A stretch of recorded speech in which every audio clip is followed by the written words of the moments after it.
오늘 이 새벽에 하나님 우리에게 주시는 말씀 사사기 6장 11절부터 16절까지 말씀입니다. 사사기 6장 11절부터 16절까지 말씀.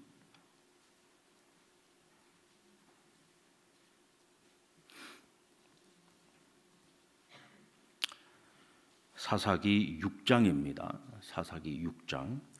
우리 한 절씩 교독하겠습니다. 여호와의 사자가 아비에셀 사람 요아스에게 속한 오브라에 이르러 상수리 나무 아래에 앉으니라. 마침 요아스의 아들 기드온이 미디안 사람에게 알리지 아니하려 하여 밀을 포도주 틀에서 타작하더니 근용사여 여호와께서 너와 함께 계시도다 하매 기드온이 그에게 대답하되 오 나의 주여 여호와께서 우리와 함께 계시면 어찌하여 이 모든 일이 우리에게 일어났나이까? 또 우리 조상들이 일찍이 우리에게 이르기를 여호와께서 우리를 애굽에서 올라오게 하신 것이 아니냐 한 그 모든 이적이 어디 있나이까? 이제 여호와께서 우리를 버리사 미디안의 손에 우리를 넘겨주셨나이다 하니 그를 향하여 이르시되 너는 가서 이 너의 힘으로 이스라엘을 미디안의 손에서 구원하라. 내가 너를 보낸 것이 아니냐 하시니라. 그러나 기드온이 그에게 대답하되 오 주여 내가 무엇으로 이스라엘을 구원하리이까? 보소서 나의 집은 므낫세 중에 극히 약하고 나는 내 아버지 집에 가장 작은 자니이다 하니 여호와께서 그에게 이르시되 내가 반드시 너와 함께 하리니 내가 미디안 사람 치기를 한 사람을 치듯 하리라 하시니라. 아멘. 아멘. 오늘부터 시작되어지는 우리 특별 새벽기도에 이번 한 주간을 우리가 기도원, 특별히 사사기에서도 이 기도원 사사의 이야기를 통해서 우리가 이 시대를 살아가면서 이 영적 전쟁을 어떻게 승리로 이끌어 나가야 될 것인지를 함께 배우고 묵상하고 또 함께 결단하는 시간이 되기를 바랍니다. 이 세상에서 하나님 나라의 시민권을 가지고 살아가는 우리 그리스도인들은 항상 내가 원튼 원치 않든 영적 전쟁의 중심에 있다는 사실을 우린 기억해야 됩니다. 또 이 영적 전쟁을 나도 모르는 사이에 지금 치르면서 살아가고 있어요. 그런데 어떤 사람들은 이 영적 전쟁에서 승리하기 위해서 끊임없이 부단히 노력하는 사람이 있고 어떤 이들은 싸워볼 생각조차도 하지 않는 사람이 있고 또 어떤 이들은 싸우다가 그냥 쉽게 포기해버리는 사람들도 있습니다. 어떤 사람들은 그렇게 말합니다. 그냥 적당히 타협하면서 살아가는 것이 더 지혜로운 길이고 형통한 길이고 그것이 현명한 길이 아닌가. 그런데 여러분 절대로 그렇지 않습니다. 오늘 우리는 이 세상에도 속한 자이지만 하나님 나라의 시민권을 가지고 살아가죠. 그래서 우리는 항상 이 우선순위의 문제를 가지고서 고민을 해야 됩니다. 우리는 두 나라에 속해서 살아가고 있고 두 개의 시민권을 가지고 있는데 어디에 우선순위가 있는가? 하나님 나라인가? 아니면 이 세상인가? 그런데 우리의 현실을 보면 우리는 늘 이 세상 속에서 그냥 생활인으로서 살아가고 있잖아요. 먹고 살아야 되니까 또 하루 종일 우리는 일을 하면서 살아가야지 되고요.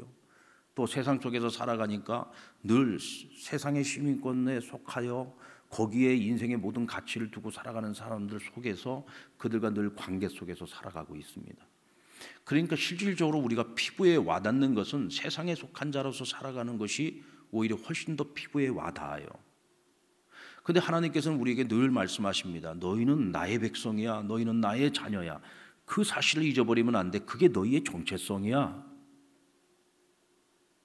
항상 너희는 어떤 순간에도 어떤 결정을 내리기 전에 선택의 과정 속에서 항상 너희는 하나님께 속한 자여, 하나님 나라에 속한 자, 하나님 백성이여, 하나님의 자녀라는 사실을 절대로 잊지 말라고 말씀하십니다. 그래서 우리가 세상과 적당히 타협을 하면서 이것이 현명한 길인 것이라고 생각을 하면서 그렇게 스스로 자기 자신을 합리화하면서 살아가는 것이 여러분 형통한 길처럼 보이죠.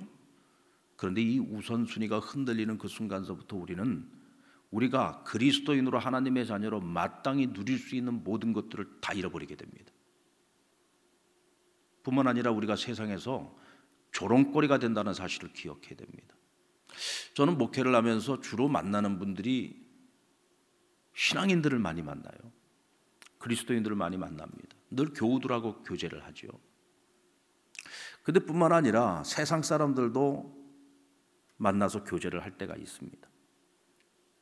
그들 가운데는 이 지역 사회에서 유지급에 속하고 또 유력한 자들에 속하는 이들을 상대할 때가 많이 있는데, 이제 그분들하고 얘기를 하다 보면은요, 믿는 자들에 대한 이야기들을 그들의 입에서 들을 수가 있어요. 뭐 아무개 교회 내가 어느 장로님 내가 잘한다. 뭐 아무개 교회 안수 집사 내가 잘한다. 뭐 아무개 교회 집사를 내가 잘한다. 아우 우리 직원들 가운데에서도 예수 믿는 사람들 많고 아무개 교회 다니는 사람들도 많다. 그런 얘기를 하면은요, 제가 굉장히 기뻐요. 저분들이 아직 신앙생활 안 하고 있지만 이렇게 믿는 이들과 관계를 맺고 있구나. 그 뭔가 접촉점이 되고 뭔가 얘기거리가 될 것 같아요.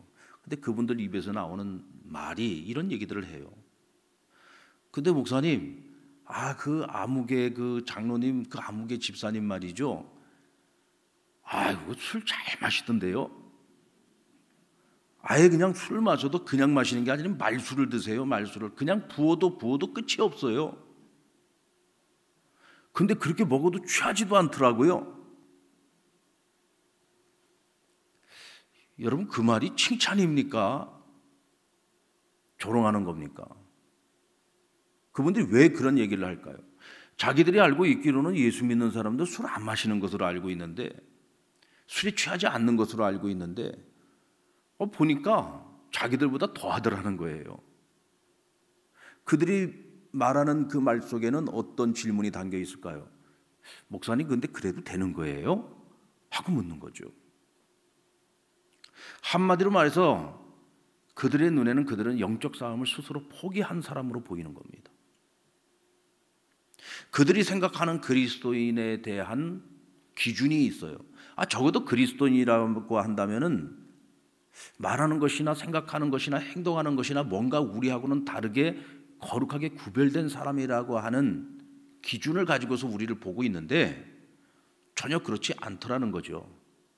그러면서 그들은 놀래고 있는 겁니다. 감동을 받는 게 아니에요. 그건 굉장히 놀라고 있는 거예요. 어떻게 저럴 수가 있지? 하고 깜짝 놀라는 겁니다. 그러니까 목사를 만나서 처 입을 열어서 자기가 알고 있는 그리스도인에 대해서 이야기를 하는데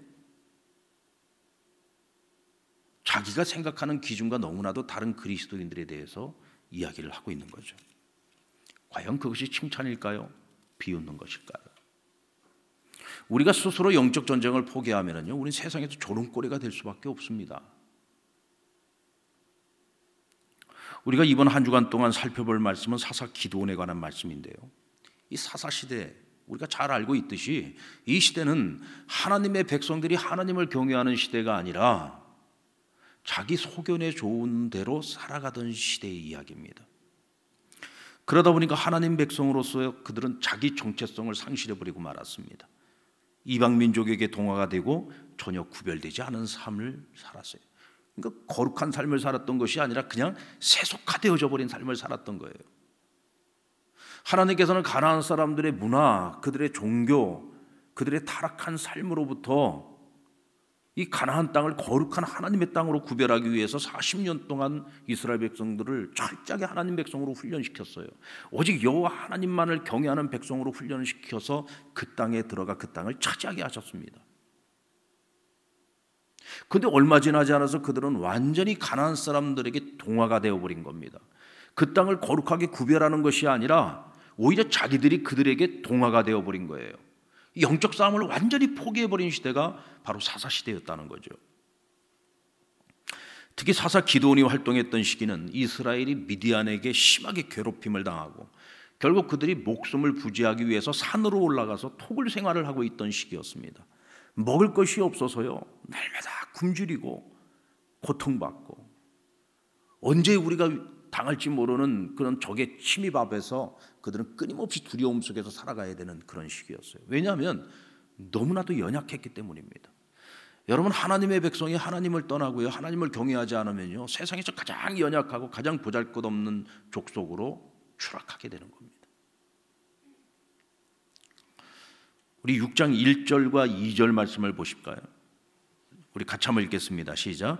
이스라엘 자손이 또 여호와의 목전에 악을 행하였으므로 여호와께서 7년 동안 그들을 미디안의 손에 넘겨주시니 미디안의 손이 이스라엘을 이긴지라. 이스라엘 자손이 미디안으로 말미암아 산에서 웅덩이와 굴과 산성을 자기들을 위하여 만들었으며. 여러분, 어쩌다가 그 가나안 땅을 차지한 이스라엘 백성들이 그 땅에 거주하지 못하고 산으로 올라가서 토굴을 만들고 산성을 만들고 스스로 몸을 피하는 자들이 되고 말았다는 거예요. 그 이유가 뭡니까? 자업자득이죠. 하나님의 백성을 하나님을 경외하지 않고 그들이 또 다시 하나님 앞에 악을 행하였다 그랬어요. 또 다시 하나님 앞에서 악을 행하였다. 그러니까 그 이전에도 악을 행했었어요. 그러니까 이 사사시대는요, 끊임없이 하나님의 백성이 하나님을 떠나 우상을 섬기고 하나님 앞에 범죄하는 역사입니다. 그래서 하나님이 이방 민족을 들어서 그들을 회초리로 치시는 거예요. 그래서 그들이 공고함에 빠졌을 때, 고통 가운데 빠졌을 때, 환난 가운데 빠졌을 때, 그제서야 그들이 다시 하나님을 바라보기 시작하고 다시 하나님께 도움을 호소하면서 하나님께 부르짖기 시작하는 거예요. 그래서 그때마다 하나님이 보내주신 사람들이 누구였냐면 사사였습니다. 하나님께서 사사들을 통해서 그들을 원수의 손에서 건져내시면, 또 조금 먹고 살만해지면 또다시 여호와를 떠나 하나님 앞에 범죄하는 역사가 계속해서 반복되어지고 있던 시대가 바로 사사시대였다는 거죠. 그러니까 이 기드온의 시대에는 하나님이 누구를 들어서 그들을 치셨느냐면 미디안 사람들을 들어서 치시는데, 원래부터 미디안 사람들이 강한 게 아닙니다. 하나님께서 이스라엘을 치시고 그들을 벌하시기 위해서 미디안을 강하게 만드신 거예요. 그러니까 오늘 이스라엘 백성들이 당하고 있는 이 고통과 이 환난은 자업자득, 그들이 하나님 앞에 범죄함으로 하나님이 그들을 벌하시기 위해서 미디안을 강하게 만드셔 그들을 회초리로 사용하신 것입니다. 그것도 자그마치 7년 동안 그들이 고통을 당했다고 했습니다. 여러분, 하나님의 백성이 하나님이 주시는 복을 누리면서 살아가는 길은 오직 한 가지밖에 없습니다. 하나님을 경외하는 겁니다. 하나님을 경외한다는 것은요, 하나님의 말씀을 쫓아서 사는 것이고 하나님의 말씀 앞에 복종하며 살아가는 거예요. 우리의 모든 인생의 우선순위 가운데 언제나 하나님을 첫 번째에 두고 살아가는 것입니다. 아멘입니까? 이 우선순위가 무너져버리면 다 무너지는 겁니다. 저희 교회가 마더와이즈, 파더와이즈를 하지 않습니까? 사실 우리는 마더와이즈 그러면은 지혜로운 어머니, 지혜로운 어머니가 되는 길을 배우는 거구나. 파더와이즈 그러면은 지혜로운 아버지가 되는 길을 배우는 거구나. 그래서 마치 아버지 학교, 어머니 학교라고 생각을 하고 들어오게 돼요. 그리고 같이 훈련을 받습니다. 근데 훈련을 가만히 받다 보면은요, 이게 뭐야? 이게 어머니 학교, 아버지 학교가 아니네? 여러분, 지혜로운 아버지, 지혜로운 어머니가 된다는 게 뭡니까? 내가 먼저 하나님과의 관계 속에서 내가 인생을 살아가면서 분명한 우선순위, 제대로 된 온전한 우선순위를 가지고서 살아가는 것이 지혜로운 어머니가 되는 길이고 지혜로운 아버지가 되는 길이에요. 내가 바른 우선순위를 가지고 살아갈 수 있을 때 내 자녀들도 바른 우선순위를 가지고서 살아갈 수 있게 되는 거예요. 이때 하나님이 살아가시고 하나님이 역사하시는 복된 가정이 되어지는 거죠. 그러면 그 우선순위가 뭐냐? 첫 번째는 하나님과의 관계예요. 모든 우선순위에서 모든 첫 번째 우선순위는 하나님과의 관계입니다. 그러니까 이 하나님과의 관계가 틀어져 버리게 되면요, 모든 관계가 다 깨지게 돼 있어요. 그래서 우리의 우선순위에서 하나님이 쫙쭉 뒷전에 물러나 있으면은 그 파더와이즈, 마더와이즈 그 훈련의 기간을 통해서 하나님을 내 인생의 제일 첫 번째 우선순위로 바로 딱 세우는 겁니다. 그 다음이 부부관계요, 그 다음이 자녀와의 관계요, 그 다음 마지막이 일과의 관계예요. 근데 대부분의 우리 아버지들을 보면은 이제 먹고 살아야 되고 우리 가정을 책임져야 되다 보니까 늘 우리가 직장에서나 일터에서 또 사업터에 살아가잖아요. 그러니까 항상 일과의 관계가 늘 우선순위에 있어요. 그게 첫 번째 우선순위에 있습니다. 그러다 보니까 가정을 제대로 돌보지 않고 그냥 늘 일에만 파묻혀서 살아가는 거죠. 그러다 보면은 부부관계도 살면서 점점 더 어려움이 생기고 자녀들과의 관계에서도 그는 그냥 아내 몫으로 다 돌려버리고 나는 그냥 일에만 매달리는 거죠. 그러다 보니까 사는 게 행복하지 않아요. 즐겁지 않아요. 집안에서도 나의 영적 권위가 먹히지도 않아요. 그래서 삶 전체가 다 무너져 버리고 마는 겁니다. 근데 하나님과의 관계를 첫 번째 우선순위로 딱 두고서 세워놓으면요, 이 가정 안에서도 영적 질서가 바로 쫙 세워져 가는 겁니다. 그런 그 가정이 사단의 그 어떤 공격 앞에서도 영적 전쟁에서 승리하고, 그 가정이 하나님이 기뻐하시고 하나님이 그 중심에 서시는 아름다운 가정으로 회복될 수 있는 거죠. 그게 우선순위라고 하는 것이 이렇게 중요하다는 겁니다. 사사시대의 모습을 한마디로 표현해 주는 것이 뭐냐? 그들이 또다시 여호와 앞에 악을 행하였더라 하는 말씀이에요. 자기 정체성을 상실했습니다. 세상에 동화되어져 버렸습니다. 현실과 타협하며 살아갑니다.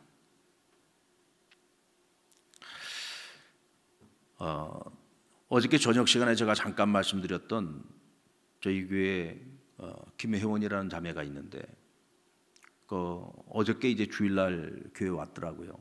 그래서 이제 영국에서 들어와서 저에게 이제 또 예쁘게 엽서에다가 아주 깨알 같은 글씨로 편지를 써서 저에게 주고 갔어요. 그래서 어저께 저녁에 이제 잠깐 읽었어요. 그리고 오늘 새벽에 와서 다시 한번 읽는데 제 마음에 굉장히 와닿는 대목이 있었습니다.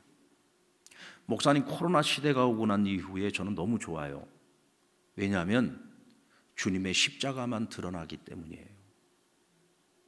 그동안엔 너무 바쁘게 분주하게 일에 파묻혀서 살다가 보니까 그동안 제 삶 속에서도 그냥 하나님은 내가 필요할 때만 찾는 하나님이었고, 내가 아쉬울 때만 찾는 하나님이었는데, 모든 것들이 다 올스톱되고 되게 된 그 상황 속에서 정말 내가 도움을 구할 수 있는 것, 내가 찾을 수 있는 것, 내가 의지할 수 있는 것은 오직 하나님 한 분이라는 사실을 깨달았어요.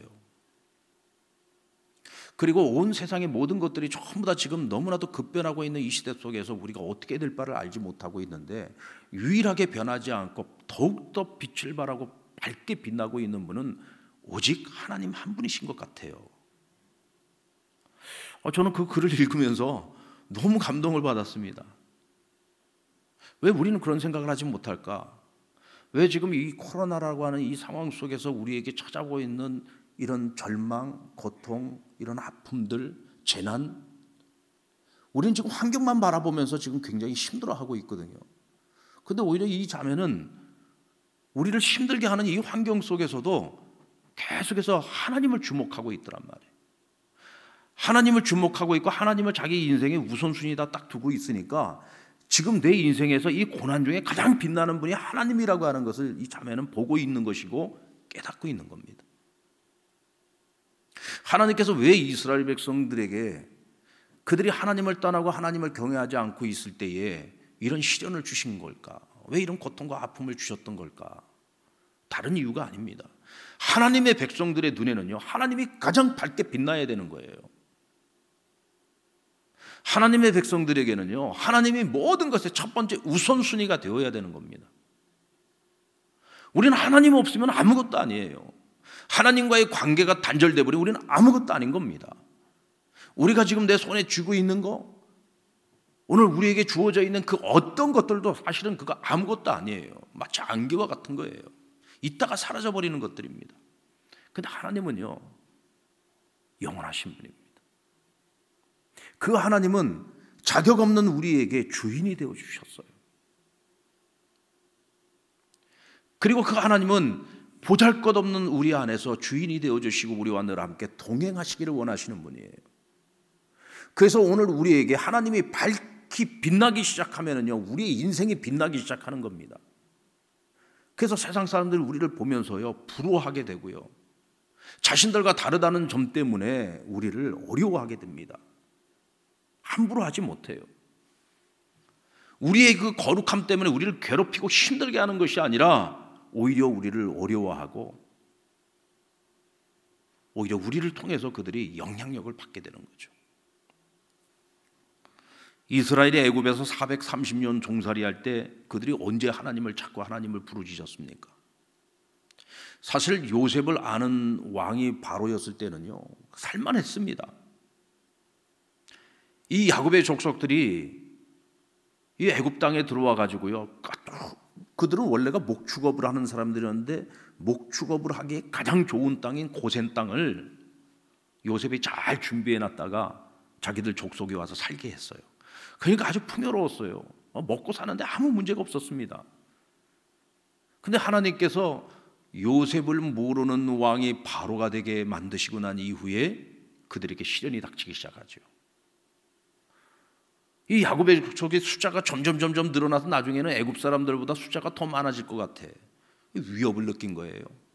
그래서 온갖 성을 쌓도록 만들었습니다. 부역하는 노예로 만들어버렸어요. 너무 심한 고통을 당하게 되니까 그제서야 그들이 그들의 현실 속에서 우리가 하나님의 백성이었지 이 사실을 깨닫게 된 겁니다. 우리가 어떻게 여기까지 왔지?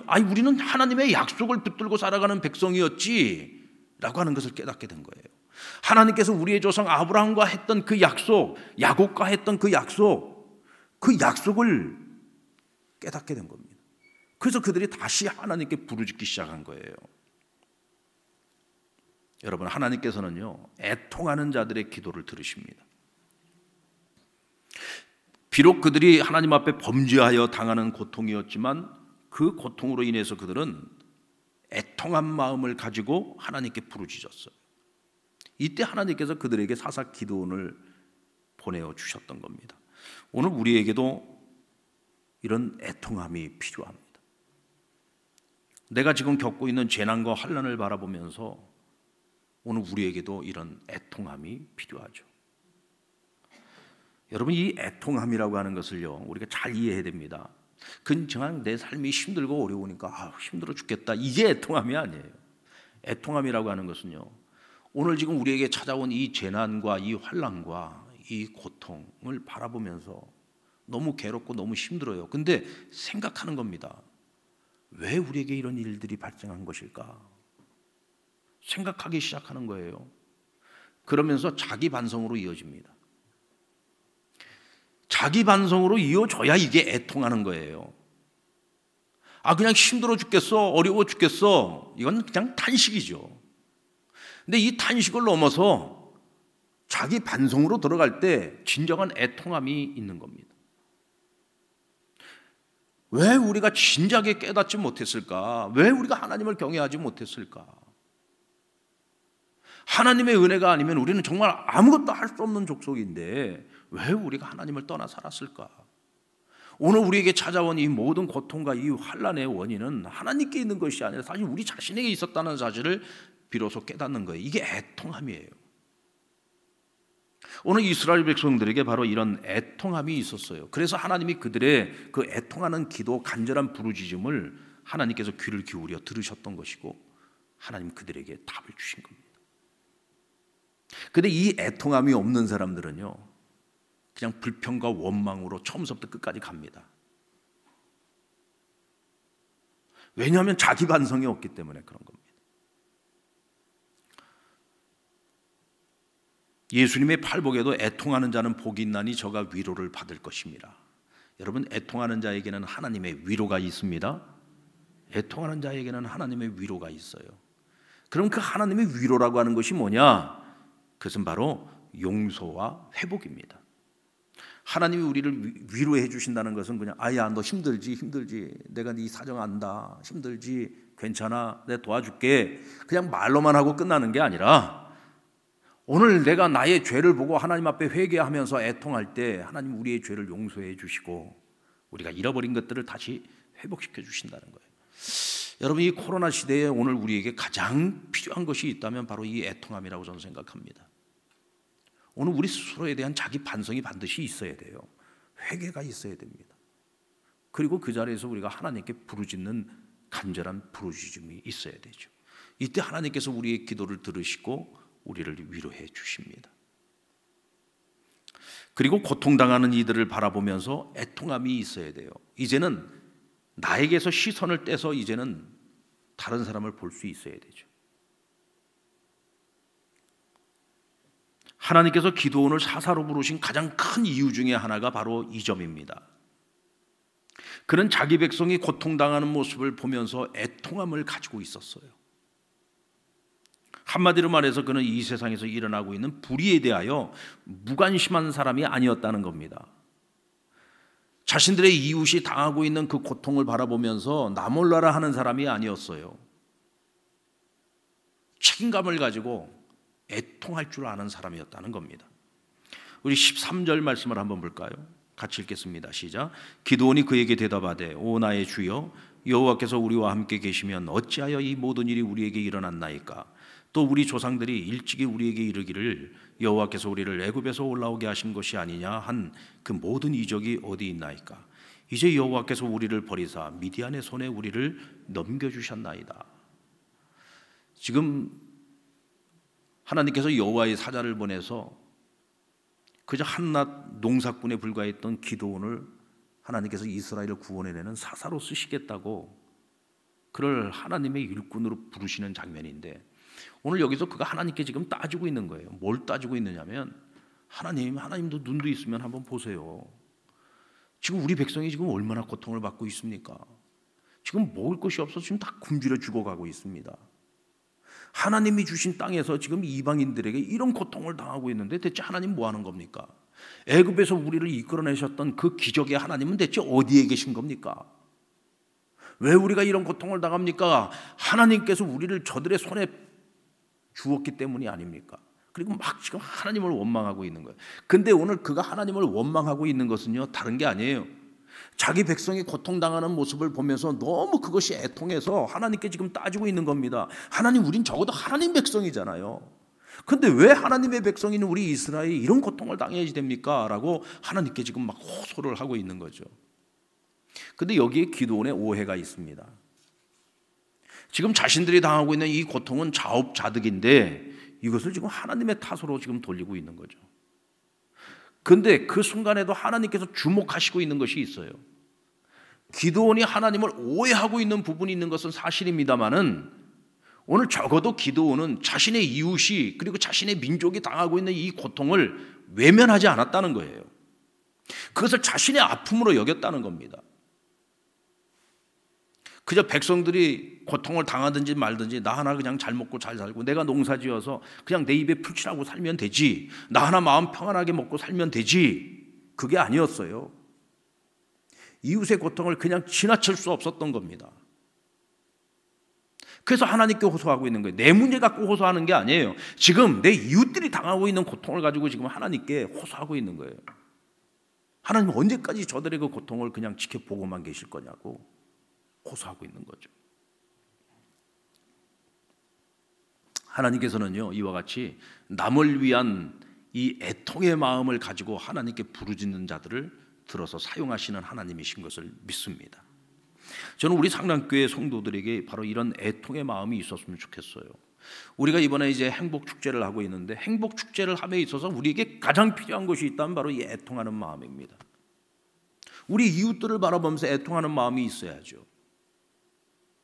여러분, 우리가요 하나님의 자녀라고 이렇게 구별된 사람으로서 살아갈 수 있는 이유는 오직 한 가지예요. 우리 안에 복음이 있기 때문입니다. 우리 안에 복음이 있어요. 복음을 통해서 하나님은 우리를 향한 하나님의 사랑을 증명해 주셨어요. 그 복음이 뭡니까? 예수 십자가 구원이잖아요. 오늘 우리는 예수 십자가, 예수님을 통해서 하나님이 우리에게 주신 새 생명을 우리가 가지고 있어요. 그래서 우리는 늘 감사하며 살아가는 거예요. 어떤 어려움 속에서도 우리가 늘 감사하며 살아갈 수 있는 겁니다. 이게 축복입니다, 여러분. 우리는 의지할 곳이 있고 기댈 곳이 있잖아요. 근데 우리가 의지하고 기대는 그분은 전능하신 하나님이란 말이죠. 똑같은 어려움을 당하고 있어도요, 아무것도 내가 의지할 곳이 없는 사람과 의지할 곳이 든든한 의지할 곳이 있는 사람과 엄청난 차이가 있는 겁니다. 우리는 의지할 곳이 있는 사람들이에요. 왜 사람들이 절망합니까? 의지할 곳이 없으니까 절망하는 거죠. 그들을 바라보면서 우리에게는 애통하는 마음이 있어야 돼요. 똑같은 어려움 속에서도 그래도 나는 버티고 있는데 그 사람 못 버티고 있어요. 그 이유가 뭘까요? 의지할 곳이 없어요. 우리는 그래서 그들을 보면서 애통하는 마음을 가지고 그들에게 내가 의지하고 있는 하나님을 전할 수 있는 거예요. 오늘 나에게 구원을 가져다 주신 예수 그리스도의 사랑을 전할 수 있는 겁니다. 이 애통하는 마음이 있어야 되는 거예요. 여러분들이 세상을 살아가면서 얼마나 많은 불신자들을 만납니까? 그들을 만날 때마다 우리 안에 애통하는 마음이 있어야 됩니다. 아멘입니까? 이 장례식을 치르다 보면은요, 확연하게 드러나잖아요. 확연하게 드러납니다. 신앙을 가지고 있는 사람과 신앙을 가지고 있지 않은 사람, 같은 한 형제들이라도 신앙을 가지고 있는 형제와 신앙을 가지지 않은 형제, 죽음을 대하는 태도가 달라요. 죽음을 대하는 태도가 다릅니다. 사랑하는 부모님의 그 죽음을 바라보면서 좀 장례를 치르고 있는데, 신앙을 가지고 있지 못한 사람은요, 그냥 슬픔으로 시작해서 슬픔으로 끝나는 거예요.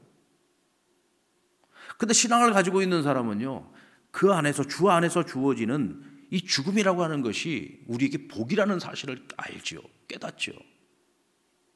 그러니까 우리는 당장의 눈앞에 있는 그 죽음만을 바라보는 것이 아니라 죽음 너머에 있는 하나님 우리에게 약속하신 천국을 바라볼 수 있는 거예요. 그러니까 같은 죽음도 그 죽음을 바라보는 우리의 자세가 달라요. 생각이 다른 거예요. 이게 축복입니다, 여러분. 가장 확연하게 드러나는 것이 바로 그 죽음 앞에 서 있는 자들의 모습이에요. 여러분, 오늘 저와 여러분에게 이 애통함이 있기를 원합니다. 여러분의 부모 형제들 가운데 아직도 주님을 알지 못하고 있는 이들, 그들을 바라볼 때 애통함이 있어요. 이 애통함이 없으면 가짜인 거예요. 가짜인 거예요. 우리 직장의 동료들이나 우리 이웃들을 바라보면서 예수 생명 없이 살아가고 오늘 밤이라도 세상 떠나면 지옥불을 향해서 달려가야 될 그 생명들을 바라보면서 오늘 우리의 마음에 애통함이 있어야 되는 거예요. 애통함을 가진 사람의 특징이 뭘까요? 그건 겸손함이죠. 하나님께서 오늘 기도원을 불러 사용하시려고 할 때 하나님 그를 큰 용사라고 부르십니다. 근데 여러분, 당시에 기도원의 직업이 뭐였어요? 농사꾼이었습니다. 근데 농사꾼 기도원을 불러서 너는 큰 용사다라고 말씀해 주십니다. 이게 여러분 하나님의 위대함입니다. 하나님은 무에서 유를 창조하시는 분이잖아요. 농사꾼을요, 큰 용사로 만드실 수 있는 분이에요. 하나님께서 넌 큰 용사야 그러면 큰 용사인 거예요. 내가 나 자신을 볼 때 나는 농사꾼에 불과합니다. 나는 우리 가문에서도 가장 지극히 작은 자입니다. 나는 므낫세 지파 중에서도 가장 작은 자입니다. 이게 지금 기드온의 자기 고백이에요. 실제로 그랬어요. 정말 기드온은 정말 보잘것없는 사람이었고 자기네 가문에서도 정말 아무것도 아닌 사람이었어요. 그러니까 자기 스스로도 자기 자신을 그렇게 여기고 있었습니다. 나는 정말 아무것도 아닌 자야. 나는 지극히 작은 자야. 나는 아무것도 할 수 없는 자야. 근데 여호와의 사자가 찾아와서 큰 용사여, 내가 너를 보내노니 너가 이 미디안의 손에서 내 백성들을 구원하라 라고 말합니다. 하나님이 힘 주시면은 지극히 작은 자가 큰 용사가 될 수 있는 겁니다. 근데 내가 스스로 나는 큰 용사다, 나는 항상 첫 번째가 돼야 돼 라고 생각하는 사람들은요, 하나님이 꼬레비로 만드세요. 하나님은 그런 사람들 들어서 쓰지 않습니다. 겸손한 자이기 때문에 애통하는 마음이 있어요. 교만한 사람들의 마음에는요 절대로 애통함이 없습니다. 겸손한 자의 마음, 심령이 가난한 자에게 이 애통함이 있는 거예요. 그래서 하나님은 그런 사람들을 들어서 하나님이 새 힘을 불어넣어서 큰 용사로 들어서 사용을 하시는 겁니다. 여러분, 오늘 우리는 세상 속에서 하나님 나라의 시민으로 살아가고 있습니다. 여러분, 이 사실을 절대로 잊지 마시기 바랍니다. 우리는 하나님 나라의 시민으로 살고 있습니다. 우리의 왕은 전능하신 하나님이십니다. 능치 못함이 없으신 하나님이십니다.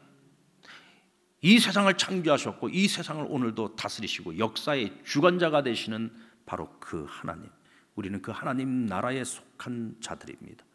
이 땅에서의 삶은 정말 잠깐입니다, 여러분.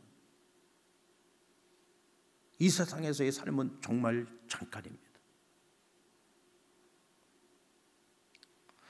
이번에 장례를 당하고 이 장례를 치르는 동안에 이제 오랜 친구들, 오랜 벗들이 이제 찾아와서 같이 분상을 하면서 오래간만에들 만났는데 다들 늙었더라고요. 이제 머리들이 다들 그냥 머리가 허옇든지 다 벗겨지든지, 배들은 그냥 나올 만큼 다 배들도 나오고, 이제 보니까 야, 이제 우리들도 이제 인생의 후반전이구나 라는 생각이 들었어요. 저희 모교에 저희 그 큰 누님이 전도를 해가지고 신앙생활을 하게 됐던 친구가 있어요. 결혼 안 하고 혼자 사는 노처녀인데, 이제 노처녀도 아니죠, 할머니죠. 근데 그 교회 유일한 여자 장로가 됐더라고요, 이번에. 그래서 왔어요. 그래서 저를 보더니, 아유, 우리 개부장이 창교가 그 훌륭한 목사님이 되셨네요. 제가 유명했거든요, 저희 교회에서. 아주 유명한 개구쟁이였어요. 개구쟁이 삼총사가 그냥 담벼락을 타고 돌아다니면서 막 전도사님 놀리고 그렇게 개구쟁이들이었었는데, 다들 이제는 뭐 각자의 자리에서, 그 개구쟁이 늘 얘기하잖아요. 그 개구쟁이 3명 중에 2명이 목사가 됐다고. 그만큼 세월이 지났더라고요. 돌아보니까 정말 순식간에 지나간 것 같아요. 앞으로 남은 세월도 아마 더 빠르게 지나갈 겁니다. 그게 인생이에요. 푸른 마르고 꽃은 시드나 오직 여호와의 하나님의 말씀만은 영원하리라. 아멘입니까? 여러분, 이 세상에 속한 자로서의 우리의 신분은 금방 지나가고 맙니다. 그러나 영원한 하나님 나라의 우리의 신분은요, 영원토록 누리는 것입니다. 어디에 가치를 두고 살 겁니까? 우리가 하나님 나라의 가치를 두고 정말 이 애통한 마음을 가지고 이 땅 가운데서 우리에게 주어진 사명을 감당할 수 있기를 바랍니다. 이번 행복축제에 여러분, 이 애통함을 가지고서 우리가 시작하지 않으면 우리는 어떤 열매도 맺을 수가 없어요. 하나님께서는 애통한 자를 들어서 사용하십니다. 오늘 저와 여러분이 애통함을 가지고 하나님이 주시는 새 힘을 가지고 이 가을에 하나님 앞에 생명의 열매를 드리고 우리의 영적 전쟁터에서 날마다 승리하며 살아갈 수 있는 거룩한 우리 상남의 식구들이 되기를 주의 이름으로 축원합니다.